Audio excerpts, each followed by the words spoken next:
Hi, I'm Jenna, and today I'm going to tell you how to mount a snowboard. It's a pretty simple process, but there are a lot of different options and a lot of different ways you can set up your board. So the first thing you want to do is figure out which foot you put forward. A good way to do this is to have somebody give you a little bit of shove. You'll keep your dominant foot in the back, and this is going to be the foot you'll want on the back of your snowboard. The majority of people actually ride with their left foot forward, but there are a lot of people who also ride with their right foot forward. Now after this, what you want to do is figure out how wide you want your stance. For somebody just starting off, it's pretty easy to just go with the middle holes on the board. That's going to give you the most balance and the easiest control over your board. You can also choose a little bit of a wider stance if you're going to be riding in the park.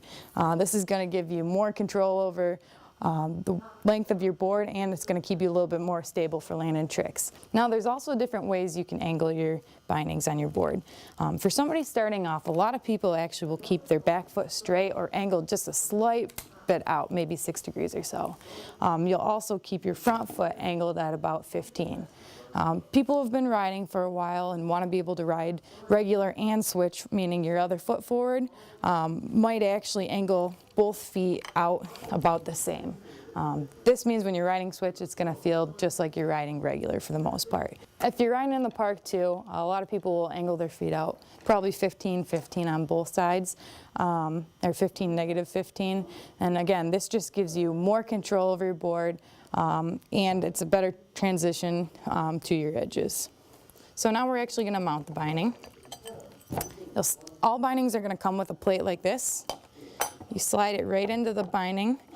You decide what angle you want it at, and then you line it up with the holes. Now you simply have 4 screws that are going to slide right into the plate of the binding, and then you just tighten those all up individually. Now you really want to make sure you have these tight, but even after riding a couple times, they will loosen up. So it's good to carry a tool on you. They make a lot of these small tools that'll fit in your pocket of your snowboarding pants or your jacket. And then from time to time, you can check and make sure that your bindings are still tight. So once you have all 4 screws tightened, you can actually take the binding and try to put pressure on it. It shouldn't be shaking, it shouldn't be moving at all on the board. And that's going to tell you that it's tight enough.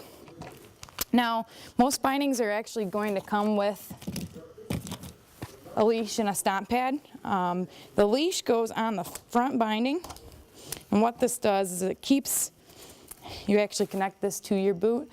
If for some reason the binding was to come undone, it keeps the board attached to you and from flying down the hill. This is something that a lot of places will check for, and you do need to have with you at all times.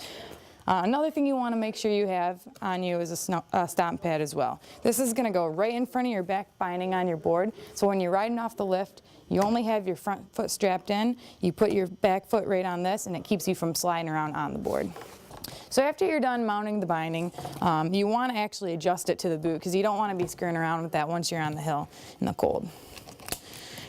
So the straps of the binding should actually be hitting the boot right in the middle. It shouldn't be shifted off to one side or another. And they give you a lot of different options as to how to adjust that. In this case with this binding, you'd simply unscrew this and move it back if you needed to. Some of them will actually have the toolless adjustment. And then you can just pop that open, and you can make this longer, bring it in, but it should be, again, just fitting right over the boot evenly.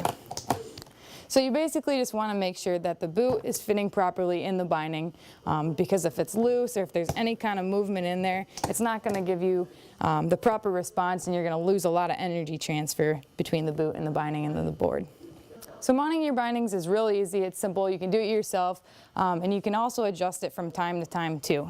You're not stuck with the stance that you set it at to begin with. You can change it once you progress. You can change it to different styles of riding, and it's very simple.